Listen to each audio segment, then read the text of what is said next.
buenos días para todos nuestros televidentes, para todas las personas que están queriendo reunirse para hacer este taller maravilloso, preparando tu corazón de esposo.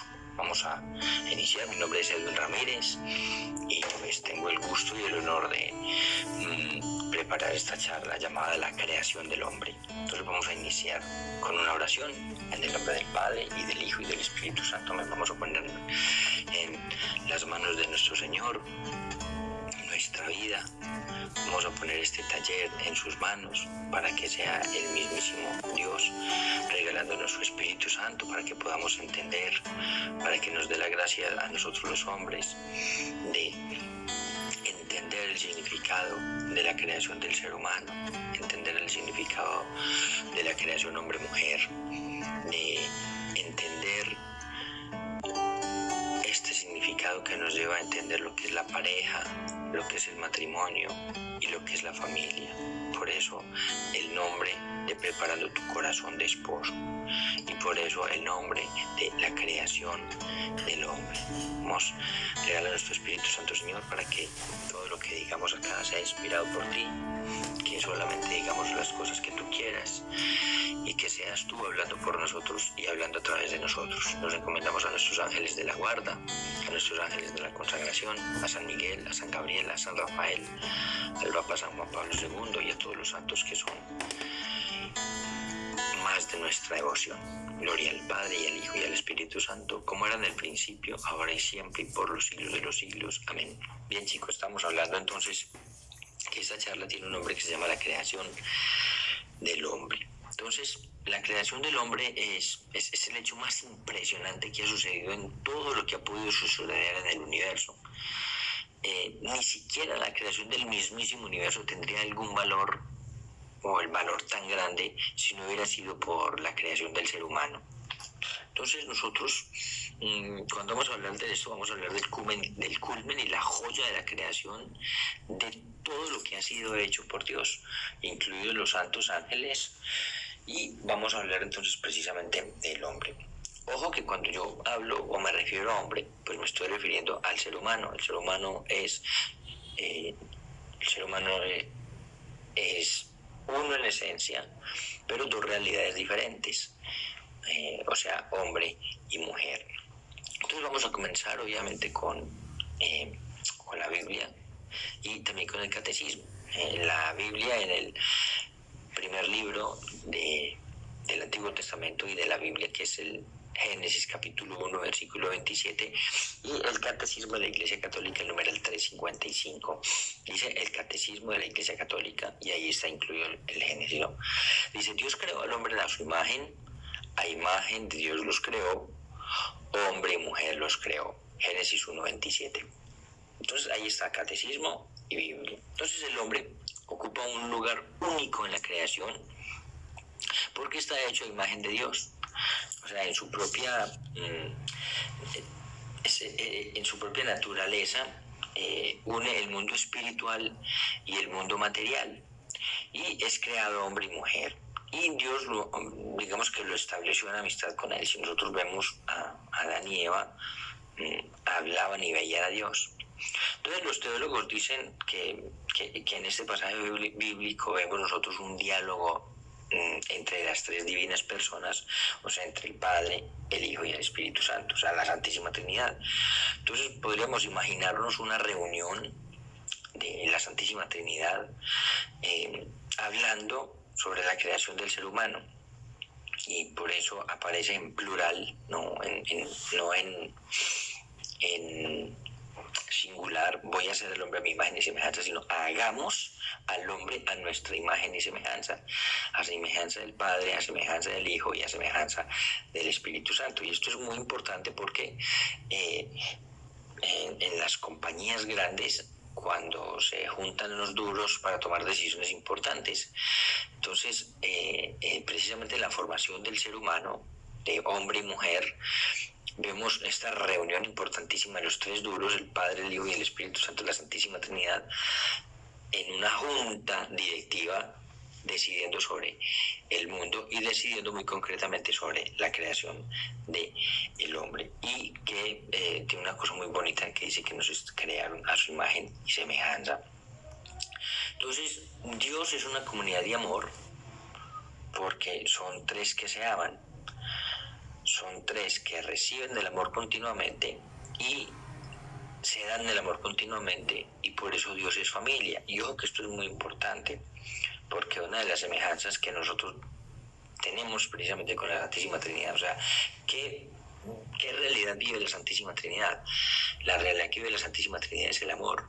Dios Padre le da todo el amor al Hijo, el Hijo le regresa todo el amor al Padre, y fruto del amor que Dios los da, surge el Espíritu Santo, que es precisamente el amor, sin necesidad de que ninguno haya creado a uno, que todos tres sean eternos y que todos tres sean personas diferentes, pero que todos tres sean uno solo, lo cual es un misterio.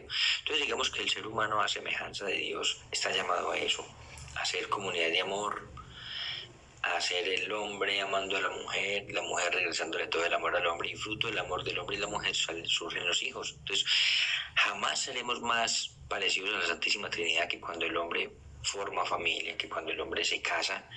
Ahí se vive la realidad de la Santísima Trinidad, cuando se vive el amor dentro del hogar. Entonces nosotros, la semejanza que tenemos con Dios es que estamos llamados a vivir, a recibir y a dar el amor. Y en realidad en el único lugar donde a uno se le ama, no por bonito, por inteligente, por capaz, es precisamente dentro del núcleo familiar. Porque uno de los hijos los ama y pare de contar. Independiente de si son bonitos, si el hijo de uno es bonito o es feito, uno lo ama. Si es inteligente o quedadito, uno los ama.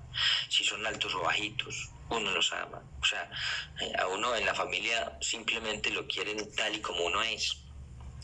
Entonces, entendiendo esto, vamos a tocar un tema muy importantísimo, que es la parte exegética, o sea, del texto como tal. La exégesis es la ciencia de la teología que estudia la construcción de las palabras y que estudia el idioma en el que se escribió la Biblia precisamente, para poder entender qué quería decir el autor cuando lo escribió. Y para poder ser exégeta hay que estudiar el hebreo, que fue el que se escribió la Biblia, o el arameo, el griego, hay que conocer alemán, porque los alemanes son los que más han estudiado la Biblia.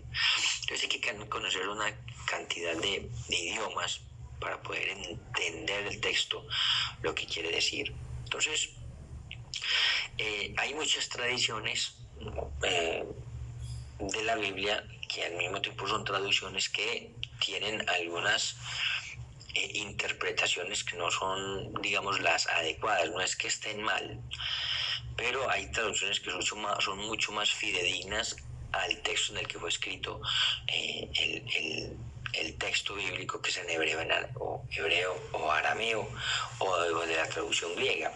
Entonces, toda la Biblia que nosotros tenemos que son en español son simplemente traducciones, porque la Biblia, nuestro Señor no habló el español, no la hablaba en español, ni escribían en español. Ellos hablaban otro idioma, y en el idioma el que hablaba el Señor, que era el arameo o el hebreo, entonces en ese idioma se escribió la Biblia. Entonces, que llegaron las personas, tradujeron, entender el sentido, y la trajeron al español y nos entregan lo que ellos entienden que decía ahí. Entonces, en la mayoría de las Biblias tenemos textos de ese Génesis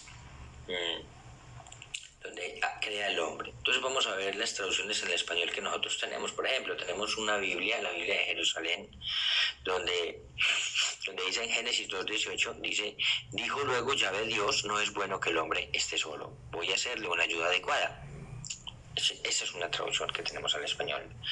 Tenemos otra Biblia que dice: luego díjose Yahvé Dios, no es bueno que el hombre esté solo, haréle una ayuda semejante a él.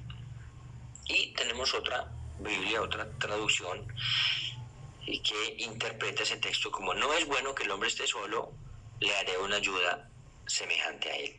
Entonces vamos a a iniciar entendiendo algunas palabras para que entendamos y no perdamos la relación del ser humano con su arquetipo divino, o sea, para que no perdamos de vista que nosotros somos semejanza de Dios, y que cuando digo semejanza estamos hablando del hombre y de la mujer. Entonces vamos a ver en este corto tiempo que nos queda cómo las versiones en español difieren un poquito del sentido del texto en hebreo. Bueno, quiero hacer una aclaración. Obviamente yo no soy exégeta, yo esto simplemente lo leí de personas exégetas, personas que saben mucho sobre hebreo, griego, latín, alemán, y que han estudiado el texto, tienen la posibilidad de coger el texto y leerlo en griego, y leerlo en hebreo, y leerlo en arameo, que fueron los idiomas en los que se escribió. Y pues estas personas que conocen esos idiomas tienen las traducciones, no, tienen los textos así como los escribieron. Entonces, he conocido varios sacerdotes que nos han dado a nosotros Biblia y que nos han mostrado los libros en el texto en el que están escritos. Entonces vamos a ver. Lo primero que vamos a ver es que cuando los traductores traducen el término hebreo Adam, al idioma español, digamos que nosotros podemos entender la palabra Adam en dos sentidos, que en realidad son dos sentidos. Podemos entenderlo en singular como hombre, o sea, Dios creó al hombre, ese es un término, o lo podemos ver en colectivo como el ser humano, ¿no? O sea, Adán puede ser solamente el hombre, o Adán puede ser el ser humano. El ser humano consta de ¿qué? De hombre y mujer. Y por eso conviene entender que efectivamente cuando en la Biblia se habla de Adán, se habla de el ser humano, o sea, el hombre compuesto de hombre y mujer, el ser humano. Lo segundo, vamos a ver cómo en las versiones donde dicen no es bueno que el Adán esté solo, hay que traducir no es conveniente, porque cuando los traductores traducen el término hebreo Tov, ahorita les voy a mostrar una ficha donde están las palabras en hebreo. Tov, T-O-V, es una palabra en hebreo.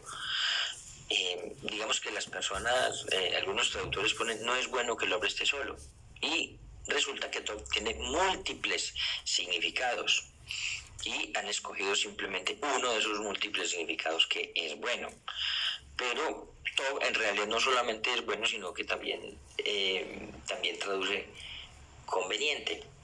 Entonces podríamos decir que en vez de decir no es bueno que el hombre esté solo, sino no es conveniente que el Adán esté solo, por decirlo de alguna manera. Y dice no es conveniente que el ser humano esté solo. Entonces ya cuando uno entiende que no es conveniente que el ser humano esté solo, entonces puede preguntarse uno, pero conveniente ¿para qué? No conviene que el ser humano esté solo. ¿Para qué no conviene que esté solo? Luego cuando nosotros vemos que los traductores digamos vierten en el sentido que el Adán esté solo, la traducción digamos que más se equipara ahora, conociendo toda la realidad de la familia, podría ser no es conveniente que el ser humano sea uno solo, ¿no? O sea, para ser fieles al contexto, en hebreo dice no es conveniente el ser uno solo del ser humano. Se lo voy a repetir, no es conveniente el ser uno solo del ser humano. O sea, cuando Dios creó al hombre, pensó en que no era bueno que el hombre fuera uno solo que pues un solo sexo, sino que cuando creó a Adán tenía la figura de los dos sexos, y no es conveniente que el hombre sea solo un sexo, sino conviene que el Adán, que el ser humano, no que el hombre, sino que el ser humano no sea un solo sexo, sino que sean los dos sexos. Luego encontramos un verbo, el verbo hebreo, que es allá. Allá significa ser o significa también estar. Entonces, en hebreo digamos que no existe un verbo un verbo como estar, ¿no? Entonces, cuando en este caso se traduce allá como estar, entonces no conviene que el hombre esté solo. Se elige solamente o se elige un término equivocado, porque en realidad la traducción, el sentido de la traducción es no conviene el ser uno del ser humano, o digamos, para que no suene tan extraño, lo que podríamos acomodarlo al español para que no quede como maltratado el español, podría ser no es conveniente que el ser humano sea uno solo. Entonces, hasta ahí vamos bien, ¿no? Luego viene también una eh, como no lo podemos llamar una corrección, sino simplemente un entender un poquito más el texto. Cuando en las Biblias aparece ayuda, eh, la palabra puede ser también complemento. O sea, cuando los traductores traducen una ayuda, utilizaron uno de las acepciones o de los términos para escribir ayuda, pero en realidad también puede ser complemento, puede ser acompañante. Y no solamente compañero o acompañante, sino una persona que está frente a él o enfrente de él. Entonces vamos a precisar precisamente el significado de lo que nos dice esa frase. Digamos que el escritor plantea como una adivinanza, ¿no? Como preparando una sorpresa, como que crea suspenso y dice, no conviene que el ser humano conste de uno solo, le haré un complemento para que sean dos. Y no un par de iguales, sino dos diferentes, complementarios, unidos en un solo nosotros, sin dejar de ser cada uno lo que es. Esto es muy importante, porque cuando se entiende el texto bíblico en hebreo en su esencia y en su querer, vamos entendiendo de por qué el ser humano está llamado al matrimonio. De todos los hombres que están viendo esto, no sé, 5.000, 6.000 hombres, 7.000, 10.000, qué sé yo, de 5.000 hombres que pueden estar viendo este video, yo les garantizo que alrededor de 4.970 o 4.980 están llamados a casarse. De todos los que están viendo esto, yo les garantizo que no pasan de 20 o 30 los que están llamados a otra vocación. Pueden estar llamados a una vocación al sacerdocio, o pueden estar llamados a una vocación a vivir la vida, no de sacerdocio, pero digamos de una vida consagrada como religioso, o algunos otros pueden estar llamados a ser solteros, no a vivir en celibato, solteros. Pero de 5.000, 4.980 por lo menos están llamados a vivir el matrimonio, que es una vocación. El Papa Juan Pablo II en su Teología del Cuerpo dice que hay dos vocaciones: la vocación al celibato, los eunucos por el reino de Dios, que ahí están los sacerdotes, están los religiosos y las personas que viven una vida de soltero, viviendo obviamente en castidad, y la gran mayoría que somos los llamados al matrimonio. Entonces, en realidad nosotros todos estamos llamados al matrimonio. Prácticamente todos tenemos vocación de sacerdote, de esposos, de casados. Y cuando uno entiende el sentido en el hebreo en que fue escrita esta palabra, entonces uno ve que el hombre y la mujer son complemento, que son dos realidades diferentes, pero que están llamadas a ser unidas, a estar unidos sin dejar cada uno, el hombre sin dejar de ser hombre y la mujer sin dejar de ser mujer. Entonces nosotros así caemos en la cuenta que tenemos que interpretar la conveniencia de que el ser humano sea uno solo, sino un nosotros compuesto, dos diversos, diferentes pero complementarios en un orden y en una unidad de nosotros dos. Entonces nosotros para poder entender a la luz del Génesis 1.26 y 1.27, hagamos al ser humano a nuestra imagen y semejanza de la Trinidad, entonces tenemos que entender esa condición en la que Dios creó al hombre, que ya no son dos, sino que los creó para ser uno solo.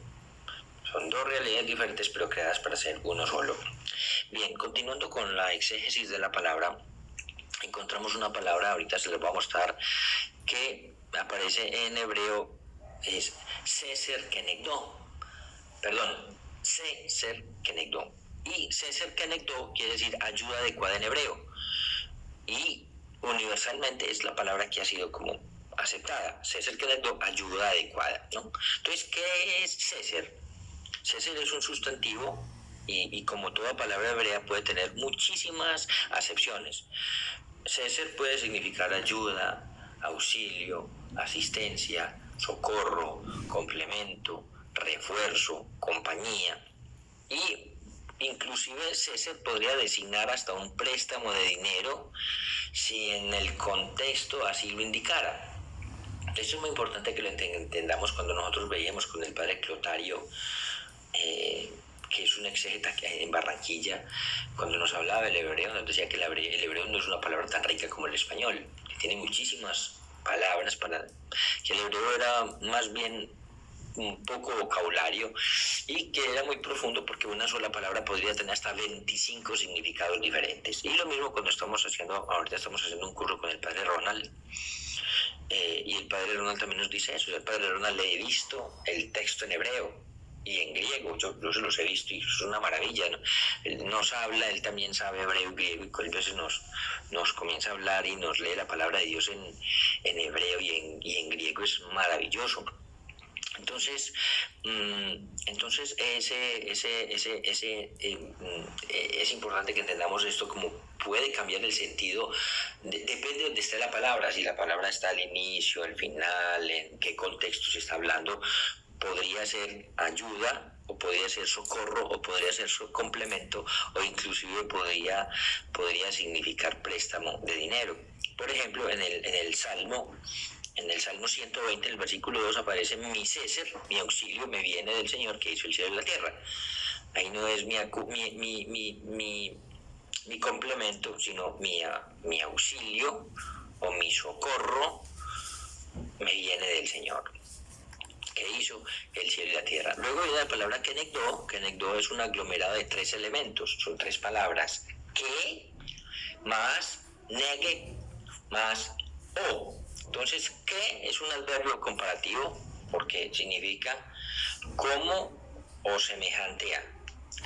Neg es un adverbio de lugar, o sea, quiere decir delante, adelante, presente, junto, enfrente de, o mirándose cara a cara. Y la palabra o es un pronombre personal, es un sufijo de tercera persona o singular masculino, o sea, de él, o sea, de él, o decir, mío, de él, suyo. Entonces digamos que el conglomerado del adverbial de que más neged más o es kenegdo, se traduce literalmente así: como delante suyo, como él, semejante a él, o también junto a él en el sentido de presente a él, al frente de él. Entonces esa expresión kenegdo es muy bueno notar que aparece únicamente en este lugar de la Sagrada Escritura. O sea, aparecería como creada como una circunlocución para evitar llamar por su nombre lo que se va a hacer. O sea, no precisar de antemano que se trata de la mujer o de la esposa. Es curioso, pero digamos que todavía no se le ha dado el nombre de Isha, sino que es como dejarlo en el suspenso. Voy a crear algo semejante a él, frente a él, pero todavía no nos dicen que va a ser la Isha. Más adelante nos va a hablar de los rasgos distintivos y nos va a hablar de una ayuda adecuada que es la Isha, la mujer, pero en este momento inicial todavía no tiene, todavía es un nombre genérico. Isha es un nombre genérico, ¿no? Entonces esos dos rasgos, digamos que enuncian ese vocablo kenegdo, que son primero que sea semejante y segundo que siempre tenga una relación de tú y yo. Por eso es tan importante la relación de hombre y mujer, eso es lo que ha querido Dios.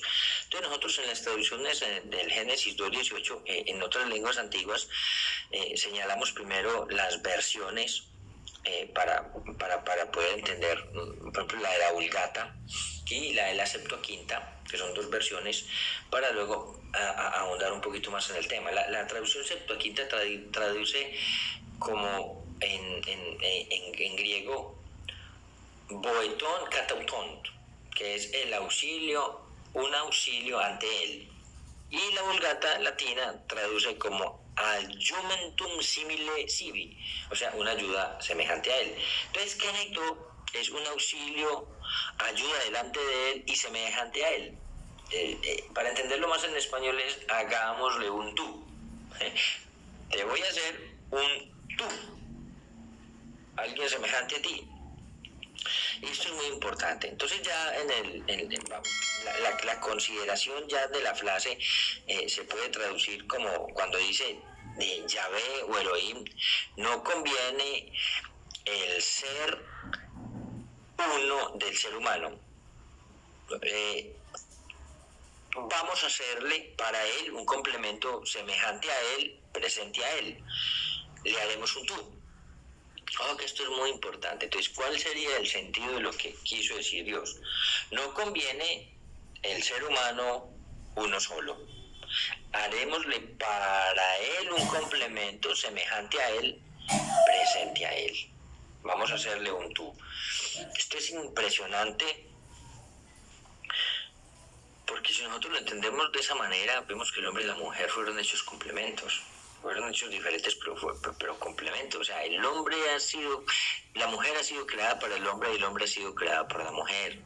El hombre sin la mujer no tiene futuro, la mujer sin hombre no tiene futuro. En el sentido global de la existencia. Obviamente para un sacerdote no podemos decir eso. Acuérdense que esa es otra. Pero el sacerdote no existiría si el hombre y la mujer no fueran llamados a la unión de las dos personas. O sea, el sacerdote es producto de la unión de un hombre y una mujer. O sea, toda la sociedad depende de que nosotros entendamos esto. Entonces vamos a entrar en el catecismo, en el numeral 356, donde dice: a imagen de Dios, de todas las criaturas visibles, solo el hombre es capaz de conocer y amar a su creador. Eso lo encontramos en Gaudium et Spes, el numeral 12.3. O sea, es la única criatura en la tierra a la que Dios ha amado por sí misma. Gaudium et Spes 24.3. Solo él está llamado a participar por el conocimiento y el amor en la vida de Dios. Para este fin ha sido creado, y esta es la razón fundamental de su dignidad. O sea, en realidad nosotros fuimos creados dentro de todo lo visible y lo invisible. El ser humano ha sido una criatura hecha para amar a Dios, y precisamente en eso va a encontrar su felicidad. Miren, las tristezas que se ven en el mundo de hoy es precisamente por sacar a Dios de la vida, pero nada produce más felicidad que amar a Dios, porque es que el anhelo del corazón, nosotros tenemos un anhelo del corazón que es la búsqueda del bien, la búsqueda de la felicidad, la búsqueda del amor. Y la búsqueda del amor, la felicidad y el bien están completicos en Dios. En ninguna otra escritura se encuentra eso. Entonces, dice el catecismo, ¿qué cosa o quién fue el motivo de que establecieras al hombre en semejante dignidad? Ciertamente nada que no fuera el amor inextinguible, con el que contemplaste a tu criatura en ti mismo y te dejaste cautivar de amor por ella.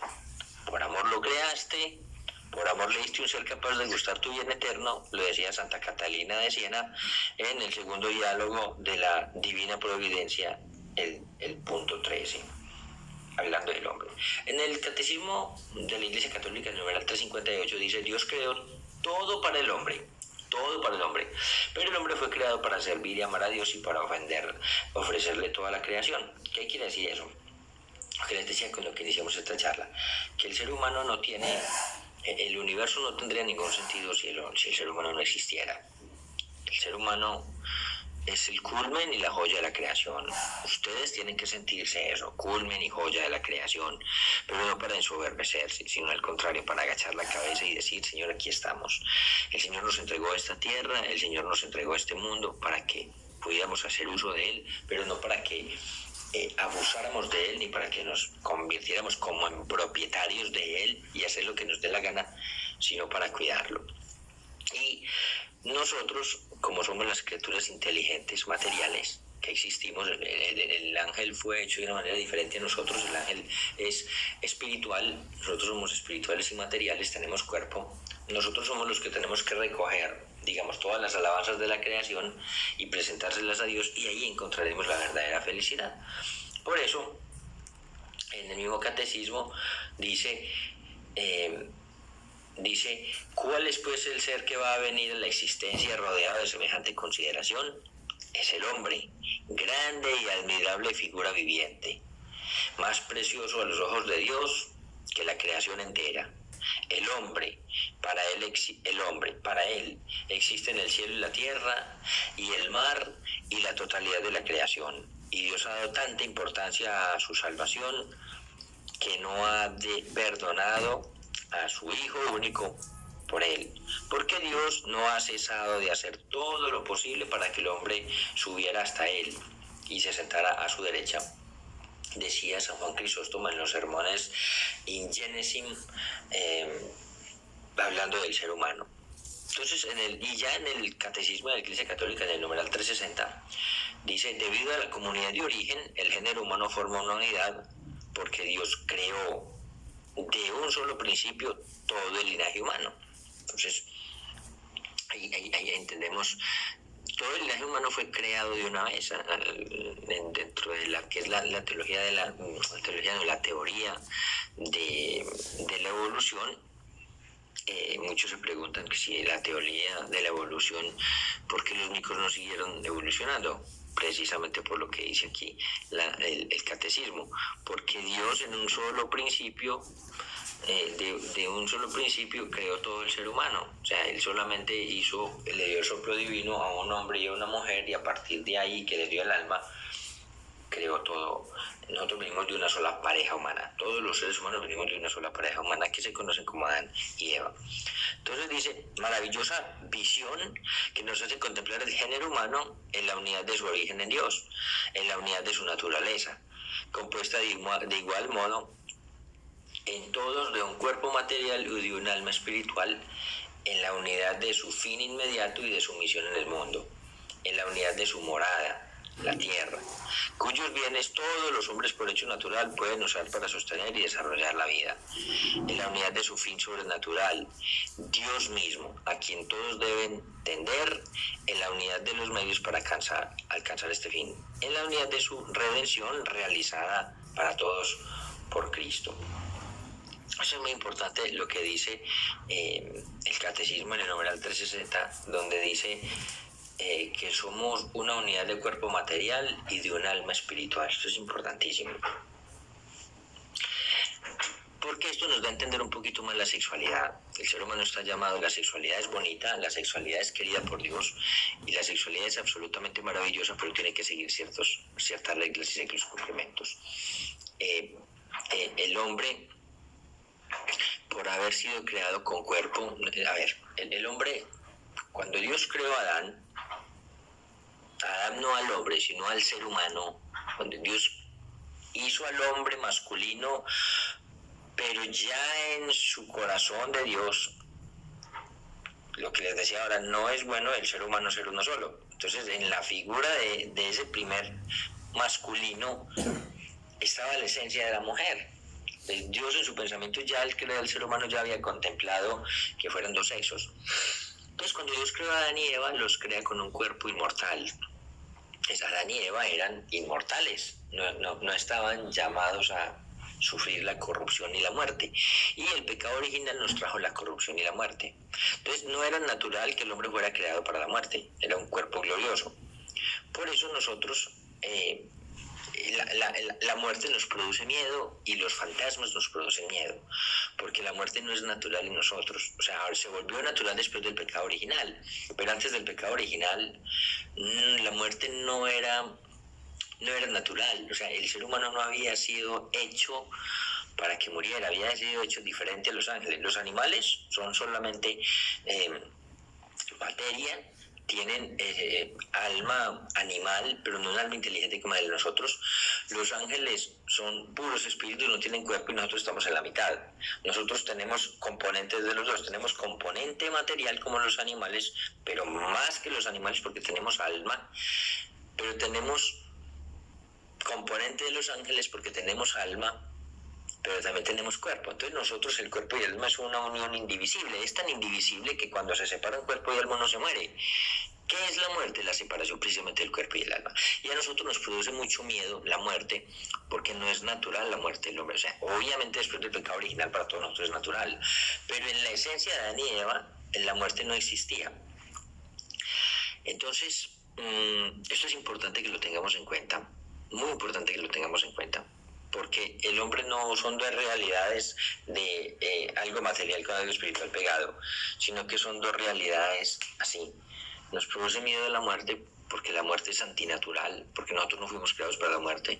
Nos da miedo los fantasmas, porque un cuerpo sin alma es un muerto, y un alma sin cuerpo es un fantasma. Por eso las dos cosas nos dan miedo, porque nosotros estamos llamados a tener cuerpo y alma juntos. Cuando se separan nos morimos, por eso es necesaria la resurrección de la carne. Entonces, cuando nosotros entendemos esto de lo que quiso Dios al crear al ser humano, de lo que estaba en la mente de Dios, la familia, la unión de hombre y mujer, por eso es importante este taller, preparando tu corazón de esposo. Esta charla, la creación del hombre, yo no les voy a garantizar que va a ser lo mejor, es demasiado teológica, hay palabras que no conocemos, pero si nosotros lo aprendemos a ver de esa manera, le vamos a entender el sentido que tiene esta preparación, este sentido que tiene preparar tu corazón de esposo, porque una cosa casi fija que va a pasar en casi todos ustedes que se van a convertir en esposos, en que se van a casar con una mujer para tener hijos y van a formar una familia, que es la esencia de la Santísima Trinidad, vivir en familia. Les voy a mostrar la fichita técnica para que ustedes le tomen una foto. La primera es TOV, T-O-V, que quiere decir bueno, conveniente. La segunda es Ayah, H-A-E-A, cero estar. La tercera es César, que anecdó, César, ayuda, auxilio, complemento. La palabra compuesta que, como, semejante, delante, delante, enfrente, o de él suyo, y que anecdó, semejante a él. Se los puse porque de pronto se ve al revés. Y por detrás tenemos en el texto griego, donde dice boetón catatón, auxilio ante él, y adjumentum simili sibi, ayuda semejante a él. Esa es la ficha técnica de las palabras que manejamos acá para que las copies, para que las tengas presente. Como les digo, esto no es un invento mío. En muchos textos ha sucedido eso. Por ejemplo, hay otro texto donde algunos exegetas dicen, por ejemplo, cuando San José, que se dio cuenta de que la Virgen María estaba en embarazo, dice que él la repudió. En hebreo no aparece la palabra repudió. Esa palabra quiere decir repudió, pero también esa palabra quiere decir dejó. Entonces no es lo mismo decir repudió que dejó, porque si usted repudia a su esposa, uno no repudia a una mujer buena. Y la Virgen María era la mejor de todas. Entonces no pudo haber sido que San José repudió a su esposa, la dejó. Una cosa es repudiar, otra cosa es dejar. Repudiar, la abandonó porque le puso los cachos. Podríamos interpretar, pues, ¿cómo así? ¿Y ella por qué va a estar en embarazo? San José jamás dudó de la Virgen María. Él sabía que ella era una mujer íntegra, intachable, y él jamás dudó, cuando se dio cuenta de que ella estaba embarazada del niño Jesús, jamás dudó ni pensó que ella le había sido infiel, sino que él, como el Chapulín, sospechó desde un principio que esa iba a ser la madre de Dios. Cuando él conoció a la Virgen María, supo que era una mujer íntegra, y en su corazón le decía que en ese tiempo iba a existir una mujer que iba a ser la madre de Dios, porque entre las profecías estaba que Dios iba a ser hecho carne y que una mujer lo iba a concebir, y él no le cabía en la mente otra persona más que la Virgen María. pero cuando se dio cuenta, entonces él entendió y se dio cuenta que efectivamente ella era, y él la dejó no porque dudó de ella, sino porque no se sintió digno. Dijo, no, pero yo no le puedo robar la paternidad a Dios. Si Dios la escogió para ella, para que fuera la madre de su hijo, ¿quién soy yo para estorbar? Y lo que no sospechaba era que Dios lo había escogido a él para que fuera el esposo de ella y para que criara al niño Jesús. Entonces encontramos en muchos textos una interpretación donde de pronto no le dan el sentido de lo que quiere decir las cosas. Yo espero que esta explicación exegética, no le voy a decir que lo más agradable del mundo, pero que nos pueda dar una visión de lo que es preparar el corazón de hombre, porque hemos sido llamados prácticamente a esa misión de ser hombres, y que esa misión se da es con una mujer, el hombre con una mujer, no se da el hombre con el hombre.